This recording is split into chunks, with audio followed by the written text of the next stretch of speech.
Captain Jake Morrison stood on the bridge of the UES Defiance and watched the stars drift past the viewscreen. The ship moved through space like a peaceful giant, its white hull marked with the symbols of the Galactic Council. Jake had been commanding diplomatic vessels for 15 years now, and he knew every inch of the Outer Rim territories. The year was 2387, and humanity had been part of the Galactic Council for over 2 centuries. In all that time, humans had earned a reputation that made other species shake their heads in confusion. They called humans the patient ones, a species that could absorb insults and attacks with remarkable calm. Lieutenant Beth Turner approached Jake with a datapad in her hands.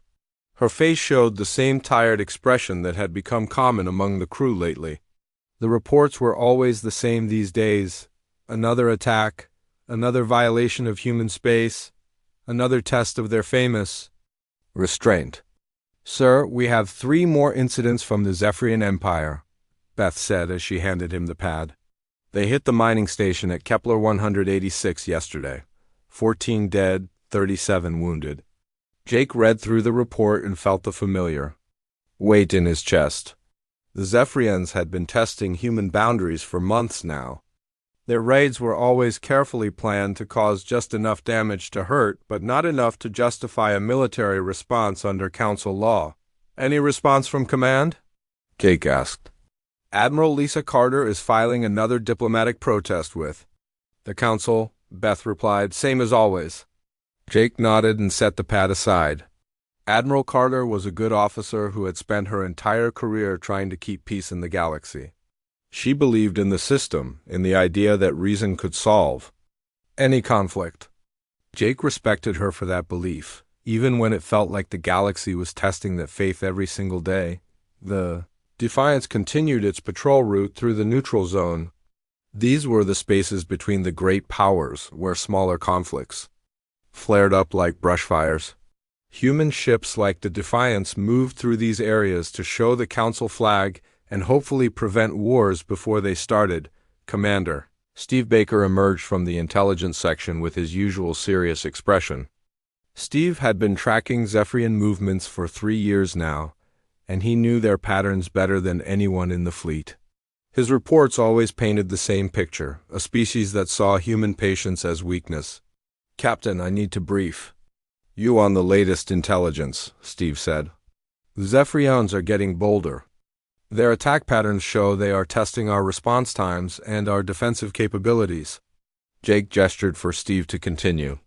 The intelligence officer activated a holographic display that showed the outer rim in 3 dimensions. Red dots marked the locations of recent attacks, and Jake could see the pattern clearly. The Zephyrians were probing deeper into human space with each raid. "They hit another convoy near the Vega system," Steve explained. 4 freighters carrying medical supplies to the colony worlds. The crews were taken prisoner before the ships were destroyed. "Prisoners?" Jake asked. "The Zephyrians rarely took prisoners." "Intelligence suggests they want to study human psychology," Steve said. "They cannot understand why we do not retaliate. To them, our restraint looks like either weakness or some kind of alien thinking they cannot comprehend." Dr. Amy Walsh joined them at the holographic display. As the ship's synapsichologist, she had spent years studying how different species thought and reacted to conflict. Her research into human behavior had made her something of an expert on why other species found humans so puzzling. "The problem is cultural," Amy explained. "Most galactic species evolved from predator races that solved problems through immediate violence. When someone hits them, they hit back harder and faster. The idea that a species could choose not to retaliate is completely foreign to them."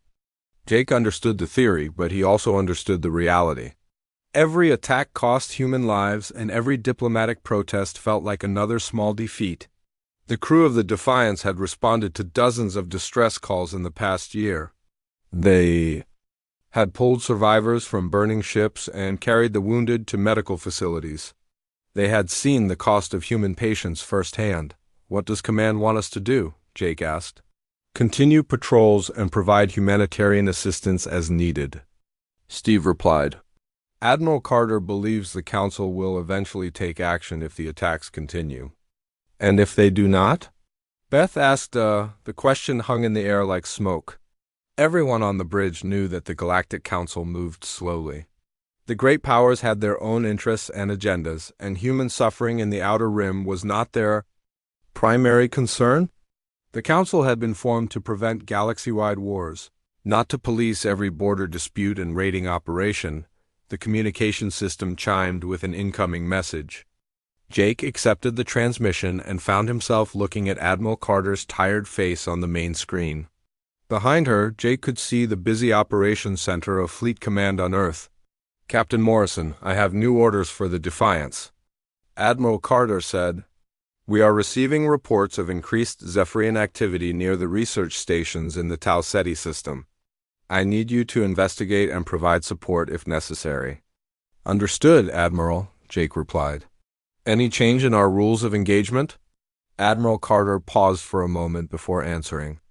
Jake could see the frustration in her eyes, the same frustration that every human officer felt when dealing with the restrictions placed on them by Council law.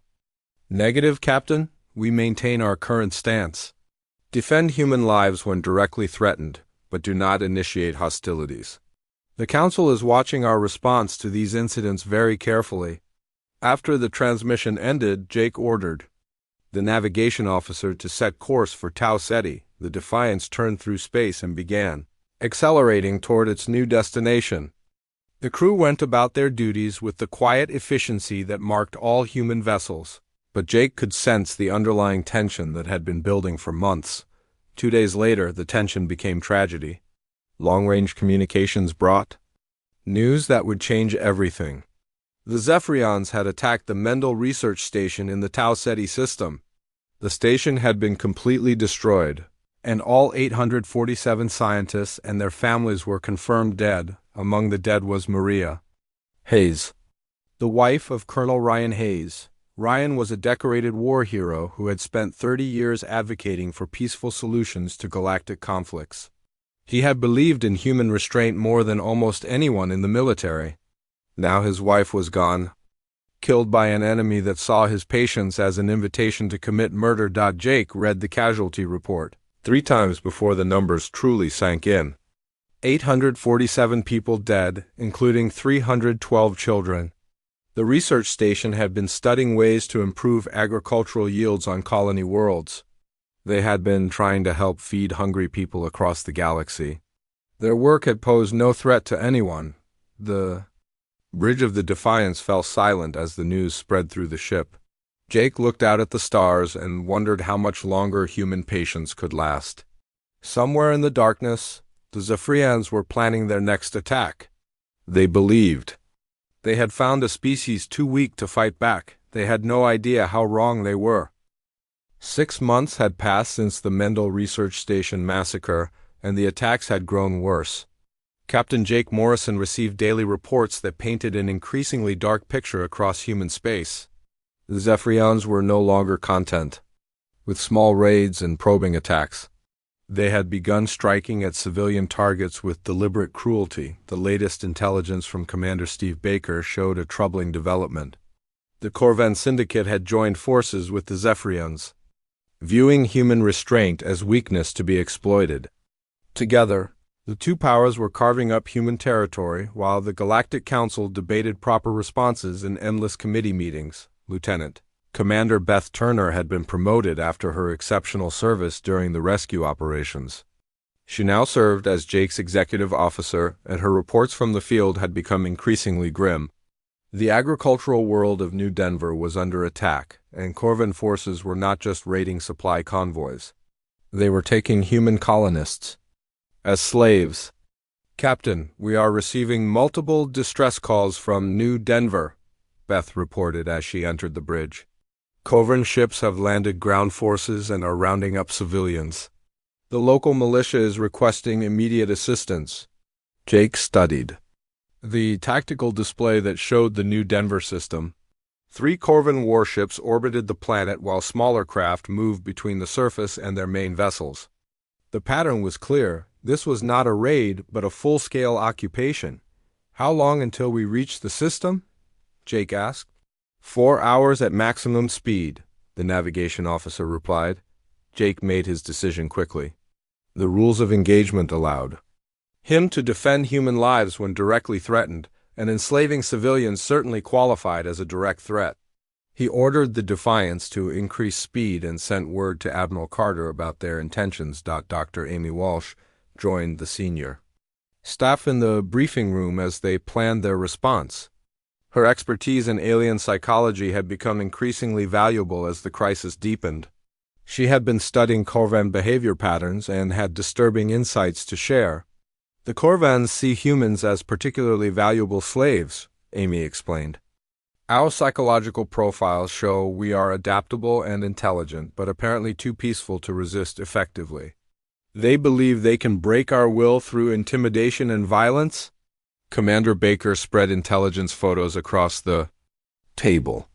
The images showed human colonists being herded into transport ships while Corvan soldiers supervised with weapons drawn.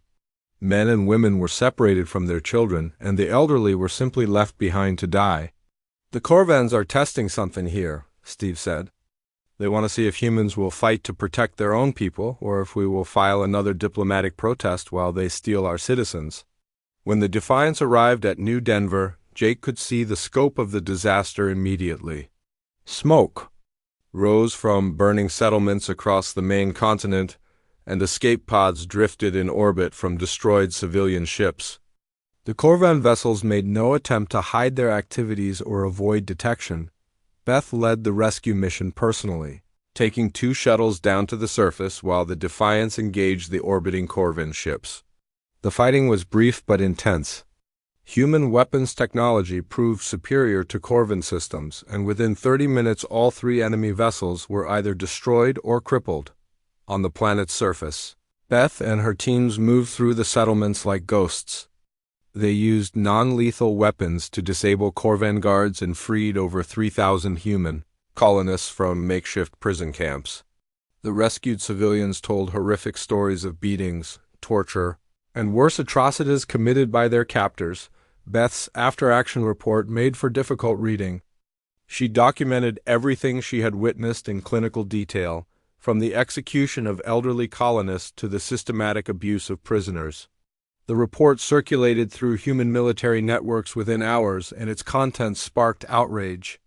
Among officers who had spent decades advocating for peaceful solutions on Earth, President Helen Scott faced mounting pressure from the Human Colonial Assembly.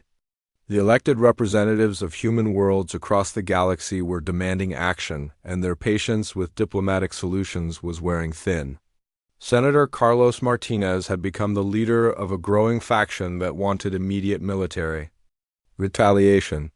Madam President, we cannot continue to watch our people suffer while we beg the Council for justice, Senator Martinez said during an emergency session. The Zephyrians and Corvans see our restraint as permission to commit genocide. Ambassador Patricia Lewis still believed in the diplomatic process, but even she was beginning to doubt whether the Council would ever take meaningful action. The great powers that dominated the Council had their own territorial disputes and were reluctant to set precedents that might be used against them later. The Council needs more time to build consensus, Ambassador Lewis argued. If we act unilaterally, we risk being seen as aggressors ourselves. The other species are watching to see how we respond to this crisis. The Galactic Council convened an emergency session on the neutral world of Altair Prime. Representatives from dozens of species gathered in the Great Assembly Hall to debate the human question. The sessions were broadcast across the galaxy, and billions of beings watched to see how the Council would respond to the escalating violence. The Altarian delegate, Councillor Vexler, expressed growing concern about human behavior. His species had been allies of humanity for over a century, but even they were beginning to worry about what might happen if human patience finally broke. The humans have shown remarkable restraint in the face of these attacks, Councillor Vexler said to the Assembly. But we must ask ourselves what will happen when that restraint reaches its limit. What kind of species chooses peace for so long while possessing the technology to wage war effectively? The wise Etherian representative, Elder Zorthan, was one of the few beings in the galaxy who truly understood what the Council was dealing with. His species had been studying humanity since first contact, and their research had revealed disturbing truths about human psychology that most other species preferred to ignore. Honored delegates, I fear we are misunderstanding the nature of human restraint, Elder Zorthan warned the assembly. Their patience is not weakness. It is a choice made by a species that understands the true cost of war better than any of us. If we push them too far, we may discover capabilities that have remained hidden for good reason. Colonel Ryan Hayes had been promoted to general in the months following his wife's death. The loss had transformed him from a peace advocate into someone who understood that some enemies only respected strength. He began quietly preparing military contingency plans that had been gathering dust in classified archives for decades, the plans made for sobering reading. Humanity had been part of the Galactic Council for over 2 centuries, but they had never revealed their true military capabilities. The peaceful facade they presented to the galaxy concealed weapons and tactics that could reshape the balance of power among the stars. General Hayes met with the Joint Chiefs of Staff in a secure conference room deep beneath the Pentagon. The assembled officers represented the finest military minds humanity had produced, and all of them shared the same grim understanding. The time for patience was running out. Ladies and gentlemen, we need to face the possibility that diplomatic solutions will not be sufficient, Hayes told the group. The enemy sees our restraint as weakness and our mercy as invitation to commit atrocities. We may soon be forced to remind the galaxy why humanity survived long enough to reach the stars. The final blow came 3 weeks later when Zephyrian forces attacked the hospital ship UES Mercy. The vessel was clearly marked with medical symbols and was operating under Council protection while evacuating wounded civilians from a contested system. The attack was broadcast live across the galaxy, showing the defenseless ship being systematically destroyed by Zephyrian warships. 1,200 patients and medical staff died in the attack, including children who were being treated for injuries sustained in previous raids. The Zephyrian commander made no attempt to accept surrender or allow evacuation.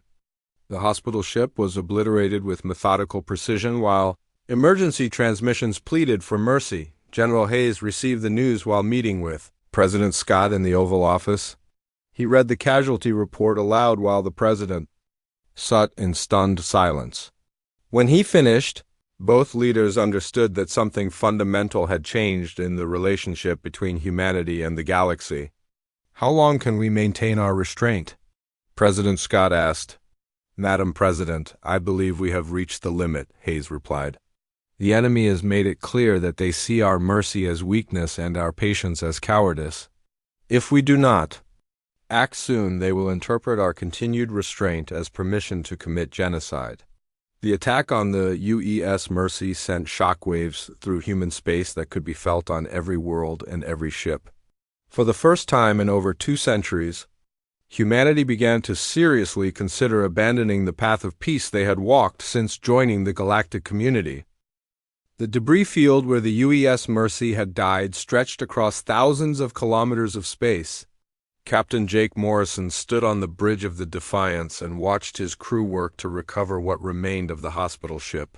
Twisted metal and scattered medical equipment drifted past the view screen like monuments to cruelty. Lieutenant Tony Clark, the ship's security chief, returned from the recovery operation with evidence that made Jake's blood run cold.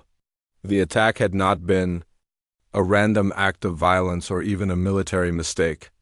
Intelligence data recovered from the wreckage showed that the destruction of the hospital ship had been personally ordered by Zephyrian war leader Kethmore as a demonstration of human weakness. Sir, they wanted the galaxy to see this, Tony reported, as he handed Jake the recovered data crystals. The attack was broadcast on 17 different frequencies to ensure maximum coverage. They wanted everyone to know that humans are too weak to protect even their own medical personnel. Dr. Amy Walsh analyzed the recovered communications and found something even more disturbing. The Zephyrians had studied human psychological profiles extensively before planning the attack. They believed that destroying a clearly marked hospital ship would either break human morale completely or prove that humans were too cowardly to retaliate against such an obvious war crime. They have fundamentally misunderstood human psychology, Amy told Jake as they reviewed the intelligence data. They see our restraint as fear rather than choice. To them, a species that refuses to fight must be incapable of fighting. They cannot conceive of a people who choose peace while possessing the power to wage effective war. Admiral Lisa Carter convened an emergency meeting of all human fleet commanders via secure communication.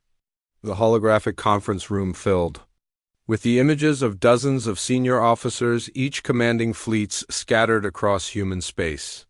The mood had shifted dramatically from previous months, and even the most peace-minded officers now spoke openly about the need for decisive action. "Ladies and gentlemen, we have reached a crossroads," Admiral Carter began.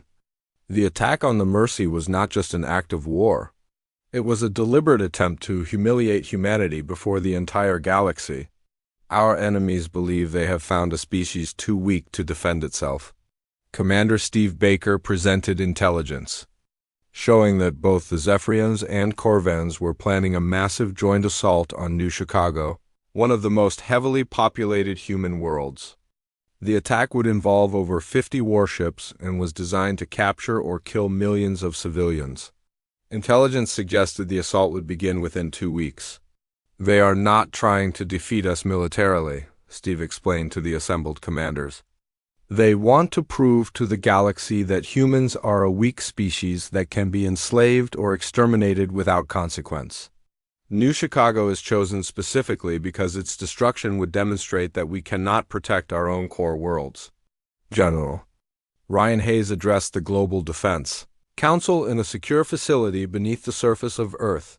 The assembled leaders represented every branch of human government and military, and their faces showed the strain of months of escalating violence. Hayes had been preparing for this moment since his wife's death, and he was ready to reveal secrets that would shock even human leadership. "Members of the Council, the time has come to discuss capabilities that have remained classified since humanity joined the galactic community," Hayes began. "For over 2 centuries, we have maintained the appearance of a peaceful species with modest military technology. This appearance has been carefully crafted to avoid threatening other galactic powers while we built our true defensive capabilities." The revelation stunned the council members. Hidden military installations existed throughout human space, concealed behind asteroid fields and planetary rings. Weapons research had continued in secret facilities that developed technology far beyond anything the galaxy had seen. Humanity's peaceful facade had concealed military power that could rival the greatest civilizations among the stars. "Why was this kept secret from us?" asked Secretary of Defense Margaret Cole. "Because the knowledge would have changed how we interacted with other species," Hayes replied. "Our diplomatic success has been built on the perception that we are a peaceful people seeking cooperation rather than conquest. If the galaxy knew our true capabilities, every interaction would be colored by fear rather than trust." Dr. Walsh published her landmark research on human adaptive psychology in the Journal of Xenopsychology. Her paper explained how humanity's restraint was not a sign of weakness but a survival mechanism, developed through millennia of warfare on Earth. She warned that human anger, when finally unleashed, burned with the intensity of generations of suppressed violence. "Humans are unique among galactic species in their ability to choose restraint while possessing overwhelming destructive capability," Walsh wrote. "This combination makes them potentially the most dangerous species in known space, precisely because their peaceful nature masks their true potential. When human patience finally breaks, the result will be unlike anything the galaxy has witnessed." The Galactic Council met in emergency session as reports of the hospital ship attack spread throughout civilized space. The Great Assembly Hall on Altair Prime buzzed with nervous energy as representatives debated how to respond to the escalating crisis. Many species were beginning to realize that the human question might be more complex than they had assumed. The Zephyrian delegate, Subcommander Hathril, made a fatal error when he addressed the assembly. Rather than expressing regret for the hospital ship attack, he openly mocked human cowardice and suggested that such a weak species had no place in galactic affairs. His words were broadcast across the galaxy and recorded for posterity. "The humans have shown their true nature," Hathoril declared to the assembly. "They hide behind diplomatic protests while their people die. They file paperwork while their ships burn. Such weakness invites aggression and proves that humanity lacks the strength necessary for survival among the stars." Elder Zorthan of the Etherian Council attempted to warn the arrogant Zephyrion about the dangerous path he was walking. The ancient being had studied humanity longer than any other species and understood the terrible mistake the Zephyrians were making. His warnings fell on deaf ears as Hathoril dismissed Etherian concerns as the fears of an aging species. "You speak of human weakness, but I fear you understand nothing about the species you are provoking," Elder Zorthan said. "Humanity's greatest strength has always been their ability to choose restraint while possessing overwhelming power. What you mistake for weakness may prove to be the most dangerous force in the galaxy." President Helen Scott made the decision that would reshape galactic history during a late-night meeting in the Oval Office. General Hayes presented her with a classified document known as Protocol 7, a military response doctrine that most humans did not even know existed.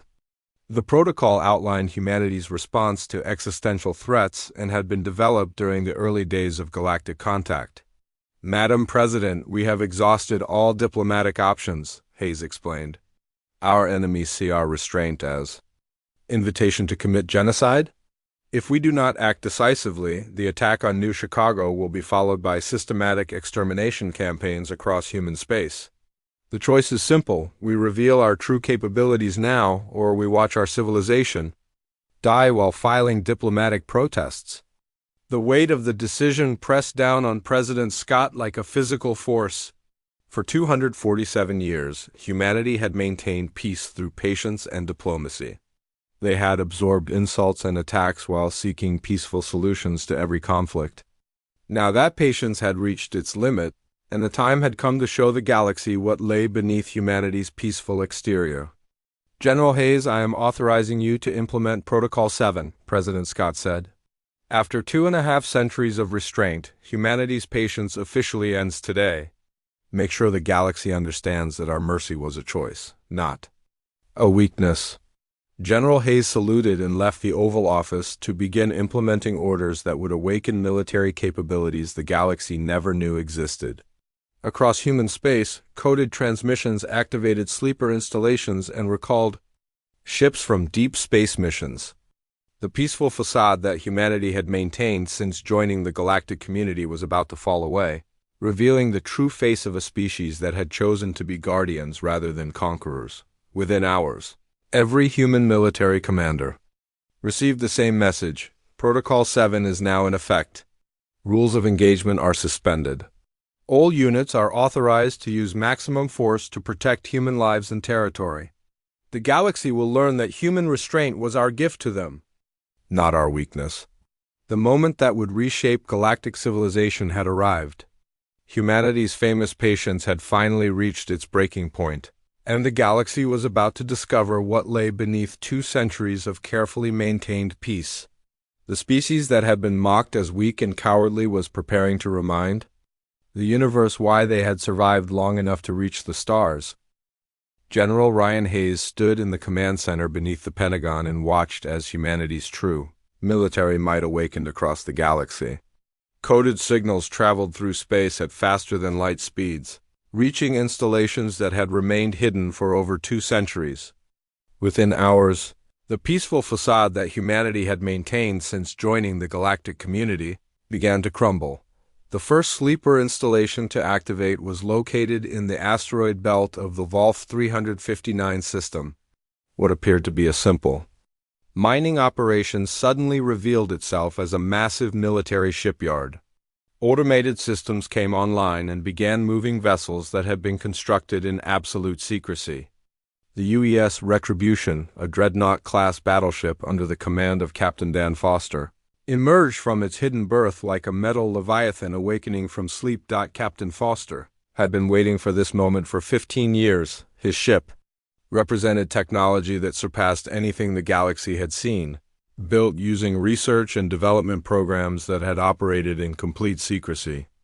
The Retribution was not just a warship, but a statement of human engineering capability that had been hidden behind diplomatic smiles and peaceful intentions. Admiral Lisa Carter took command of the First Strike Fleet from her flagship, the UES Vindicator. The fleet materialized seemingly from nowhere as ships emerged from hidden bases throughout human space.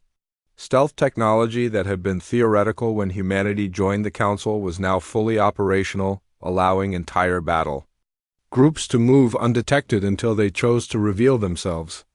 "All units, this is Admiral Carter," she broadcast to the assembled fleet. "Operation Reckoning is now in effect. Our target is the Zephyrian military installation at Kepler 442, where the attack on the U's Mercy was planned. We will show the galaxy that human patience was a choice, not a weakness." Commander Steve Baker had spent years preparing intelligence networks that lay dormant throughout Zephyrian and Corvan space. With Protocol 7 activated, these networks suddenly sprang into action. Human agents who had posed as traitors and diplomats for decades revealed their true purpose and began systematically disrupting enemy communications and supply lines. The intelligence operation was a masterpiece of long-term planning. Every major Zephyrian military facility had been mapped and analyzed. Key personnel had been identified and tracked. Vulnerabilities in their defense networks had been cataloged and prepared for exploitation. The Zephyrians had believed they were fighting a weak species, but they had actually been studied and dissected by one of the most sophisticated intelligence operations in galactic history. Captain Jake Morrison found himself commanding the assault carrier U's Vengeance, a vessel that had been retrofitted with systems that defied galactic understanding of human technology. His crew worked with the smooth efficiency of professionals who had trained for this moment their entire careers. Even though most had never expected it to come, the battle at Kepler 442 began at exactly 0800 Galactic Standard Time. The Zephyrian fortress was considered impregnable, a massive installation built into an asteroid that served as the command center for their raiding operations.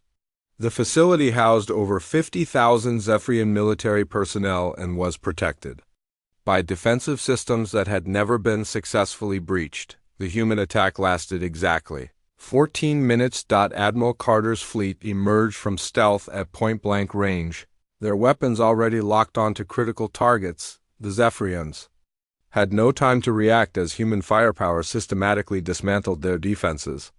Energy weapons that operated on principles unknown to galactic science carved through armor that had been considered invulnerable. Captain Morrison led the final assault wave, his fighter squadrons moving through the fortress like surgical instruments. The Zephyrian defenders fought bravely, but they were facing technology and tactics that had been developed in secret for over 2 centuries. Their weapons could barely penetrate human shields, while human weapons cut through their defenses like paper. War leader Kethmor, the Zephyrian commander who had ordered the hospital ship attack, found himself trapped in his command center as human forces systematically destroyed his fortress around him. He sent desperate messages to the Zephyrian High Command, warning them that humanity possessed capabilities far beyond anything they had imagined. "The humans are not what we believed," Kethmor transmitted before his communications were cut. "Their technology surpasses our understanding. Their tactics show centuries of preparation. We have awakened something that should have remained dormant." The message was the last transmission from Kepler 442 before the fortress was completely destroyed. No Zephyrian survivors were recovered from the installation, and the asteroid itself was reduced to cosmic dust. The demonstration of human military power sent shockwaves throughout the galaxy as species that had dismissed humanity as weak suddenly realized they might have made a terrible mistake while Admiral Carter was destroying the Zephyrian fortress. Colonel Sandra Price was directing special operations teams in simultaneous strikes across Corvan territory. Human commandos who had been positioned throughout Corvan space for years suddenly revealed themselves and began liberating slave camps and destroying Military installations, the operations were coordinated with precision that amazed even human observers. Teams struck at exactly the same moment across dozens of star systems, using equipment that allowed them to disable Corvan communications and neutralize their defenses before the enemy could respond. The Corvans found themselves fighting an enemy that seemed to be everywhere at once. The liberation of human slaves was completed within 72 hours. Every prison camp and slave facility in Corvan space was either destroyed or captured, and over 100,000 human civilians were freed from captivity. The rescued slaves told stories of systematic abuse and torture, but they also reported that their Corvan captors had been completely unprepared for the coordinated human assault. Dr. Amy Walsh watched the military operations from her position at Fleet Command and realized that her research had been proven correct. The same psychological mechanisms that allowed humans to show remarkable patience also enabled them to wage war with unprecedented efficiency and ruthlessness. The species that had absorbed attacks for months was now demonstrating why they had survived long enough to reach the stars. Human warfare is unlike anything the galaxy has seen, Walsh reported to her superiors. We do not fight with the random aggression of predator species. We fight with the calculated precision of a people who understand the true cost of violence. Every move has been planned, every target selected for maximum strategic impact.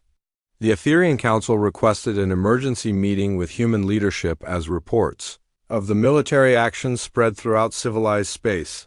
Elder Zorthan had been studying humanity for centuries, and he alone among galactic leaders understood the true significance of what was happening.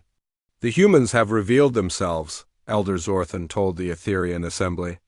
What we are witnessing is not the desperate reaction of a weak species under attack. This is the deliberate response of the most dangerous predator in known space, a predator that chose to be peaceful until peace was no longer possible. The galaxy watched in stunned silence as human forces demonstrated capabilities that seemed to violate the basic understanding of human technology and military doctrine. Ships that moved faster than anything in Council fleets engaged targets with weapons that had no known equivalent. Soldiers equipped with armor and weapons that surpassed the equipment of major galactic powers completed objectives with minimal casualties. Captain Foster's dreadnought engaged a Zephyrian battle group near the Rigel system and destroyed 12 enemy vessels without taking any significant damage. The battle was recorded by long-range sensors throughout the sector, and the footage spread across the galaxy within hours. Species that had dismissed human military capability as negligible suddenly realized they were dealing with a force that could challenge any power in known space. The Corvan Syndicate attempted to negotiate a ceasefire after losing half their fleet in the first week of fighting. Their messages were returned with a simple response from General Hayes. Unconditional surrender is the only acceptable outcome. You chose to mistake our mercy for weakness. Now you will learn the cost of that mistake. 3 weeks after the first human military action in over 2 centuries, both the Zephyrian Empire and the Corvan Syndicate were in full retreat. Their fleets had been scattered, their military installations destroyed, and their leadership either dead or in hiding. The galaxy that had watched humanity absorb attacks for months now witnessed the systematic dismantling of 2 major powers by a species they had dismissed as weak. The transformation was complete. Humanity had abandoned the path of peace they had walked for over 2 centuries and revealed themselves as the apex predators they had always been. The galaxy would never again mistake human restraint for weakness, because they had seen what happened when that restraint finally snapped. 3 months after humanity's first military action in over 2 centuries, the galaxy had become a very different place. Admiral Jake Morrison, promoted after his exceptional service during the campaign, stood on the observation deck of the UES Dominion and watched construction crews rebuild a Zephyrian colony world. The sight would have been impossible to imagine just months earlier, but the war had changed everything. The Zephyrian Empire had surrendered unconditionally after losing their entire military fleet and most of their government leadership. War leader Kethmar, the architect of the hospital ship attack, had been captured alive during the final assault on the Zephyrian capital. He now awaited trial for war crimes, along with dozens of other Zephyrian commanders who had participated in attacks on human civilians. The Corvan Syndicate had simply ceased to exist as an organized entity.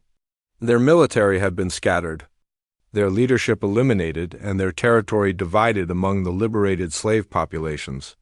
The speed and thoroughness of their defeat had shocked the galaxy and served as a clear warning to any other species that might consider testing human resolve. What surprised the galaxy, even more than humanity's military capabilities, was their approach to victory. Instead of enslaving or exterminating their defeated enemies, humans had begun the largest reconstruction effort in galactic history. Zephyrian civilians found themselves protected by the same forces that had destroyed their military, and former Corvan slaves were given the resources to build new homes on worlds that had once been their prisons. Dr. Amy Walsh had been appointed as the first Director of Interspecies Understanding, a new position created to help other species comprehend human psychology. Her office received thousands of requests for information from governments across the galaxy, all trying to understand how humanity could shift so quickly from peaceful diplomacy to devastating warfare and back to humanitarian assistance. The key to understanding humans is recognizing that their capacity for violence and their capacity for mercy come from the same source, Walsh explained to a gathering of xenopsychologists from 12 different species. They are capable of extraordinary restraint because they understand the true cost of war. When forced to fight, they do so with maximum efficiency to end the conflict as quickly as possible. General Ryan Hayes had become the most feared and respected military commander in known space. His strategic planning during the war had been flawless, and his post-war policies had prevented the chaos that usually followed such dramatic military campaigns. He now served as the head of the new Galactic Peace Enforcement Division, a human-led organization dedicated to protecting peaceful species from aggressive neighbors. "We do not seek conquest or domination," Hayes explained to the reformed Galactic Council. "Humanity will return to our peaceful ways, but the galaxy must understand that our restraint is a choice, not a weakness. Any species that mistakes our patience for vulnerability will face the same fate as the Zephyrians and Corvans." The reformed Galactic Council met on Earth for the first time in its history. The Great Assembly Hall in Geneva was filled with representatives from hundreds of species, but the atmosphere was very different from previous gatherings. Where once there had been casual dismissal of human concerns, there was now careful attention to every word spoken by human delegates. President Helen Scott addressed the Council with a proposal that would reshape galactic civilization. The Never Again doctrine established humanity's new role as protector of peaceful species and guarantor of interstellar law. Human fleets would patrol the galaxy to prevent aggression and ensure that weaker civilizations could develop without fear of conquest or enslavement. For 2.5 centuries, humanity sought peace through patience and diplomacy, President Scott told the assembled delegates. "We absorbed attacks and filed protests while our people died because we believed in the possibility of a just galaxy. That belief nearly cost us our civilization, but it also taught us a valuable lesson about the nature of evil." The president's words were broadcast across the galaxy and translated into over 3,000 languages. Her speech became known as the Protector's Declaration and marked the beginning of a new era in galactic relations. Humanity would no longer be the patient victims of aggressive species, but neither would they become conquerors themselves. Commander Steve Baker's intelligence networks had evolved into the most sophisticated information-gathering organization in galactic history. His teams monitored potential threats across known space and provided early warning of aggressive actions by any species. The mere knowledge that human intelligence was watching served as a powerful deterrent to would-be aggressors. Captain Dan Foster commanded the new Guardian Fleet, a collection of vessels that patrolled the most troubled regions of space. His ships carried the same devastating firepower that had destroyed the Zephyrian Empire, but they were primarily used for humanitarian missions and peacekeeping operations. The sight of a human warship arriving in a crisis zone had become synonymous with safety for endangered populations. The trial of war leader, Kethmer, became the most watched legal proceeding in galactic history. The former Zephyrian commander faced charges of genocide, war crimes, and crimes against sentience for his role in the systematic murder of human civilians. The evidence against him was overwhelming, but the trial served a purpose beyond simple justice. "This tribunal is not about revenge," explained Chief Justice Maria Santos, the human judge who presided over the proceedings. "It is about establishing that the deliberate targeting of civilians will not be tolerated anywhere in civilized space." The defendants chose to see mercy as weakness and peace as invitation to commit atrocity. They will face the consequences of that choice. Elder Zorthan of the Etherian Council had become humanity's strongest supporter among the older galactic civilizations. His species had understood the true nature of human restraint long before other civilizations realized their mistake, and his warnings had proven prophetic in every detail. "I have studied humanity for over 4 centuries, Elder Zorthan told a gathering of species leaders. What we witnessed was not the sudden transformation of a peaceful species into warriors. It was the revelation of a people who had chosen to be guardians rather than conquerors. Their greatest strength was never their weapons or their technology. It was their choice to hold back that strength until evil left them no other option." The economic transformation of the galaxy proceeded as rapidly as the political changes. Human technology, no longer hidden behind security classifications, began flowing to peaceful species that had been struggling with basic problems for generations. Medical advances that could cure diseases affecting billions of beings were shared freely. Along with agricultural techniques that could end hunger on developing worlds, the former Zephyrian territories became a model for post-conflict reconstruction. Human administrators worked alongside reformed Zephyrian leaders to build a new society based on cooperation rather than conquest. The process was not easy, but it demonstrated that even the most aggressive species could change when given proper guidance and support. Captain Morrison found himself commanding one of the new peace enforcement squadrons, protecting convoys of humanitarian supplies bound for worlds that had been devastated by the brief but intense war. His crew included former enemies who had chosen to serve the cause of galactic peace rather than face continued conflict. With humanity, the transformation was remarkable to witness. Zephyrian officers who had once raided human settlements now worked alongside human crews to protect vulnerable populations from pirates and raiders. The cooperation was initially awkward, but it gradually developed into genuine respect as former enemies learned to work together for common goals. The final scene of the new galactic order played out at the first Galactic Peace Summit, held in the rebuilt city of New Geneva on Earth. Representatives from over 400 species gathered to sign the Treaty of Universal Protection, a document that established basic rights for all sentient beings and guaranteed their protection by the human-led Peace Enforcement Division. "Today we begin a new chapter in galactic history," President Scott declared as she signed the treaty. "The age of conquest and enslavement is ending. In its place, we establish an era of cooperation and mutual protection. Humanity will guard the peace, but we will not do so alone. Every species that values life and freedom will join us in building a galaxy where strength protects the weak rather than exploiting them." The signing ceremony was broadcast across the galaxy and watched by trillions of beings. For many species, it was their first glimpse of Earth and their first real understanding of the civilization that had chosen to be their protector. The blue and green world that had produced such patient and terrible guardians became a symbol of hope for peaceful species everywhere. Elder Zorthan delivered the closing words of the summit, speaking to the assembled delegates with the wisdom of a being who had witnessed the rise and fall of countless civilizations. His words would be remembered long after the details of the war were forgotten, serving as a reminder of the lesson the galaxy had learned at such terrible cost.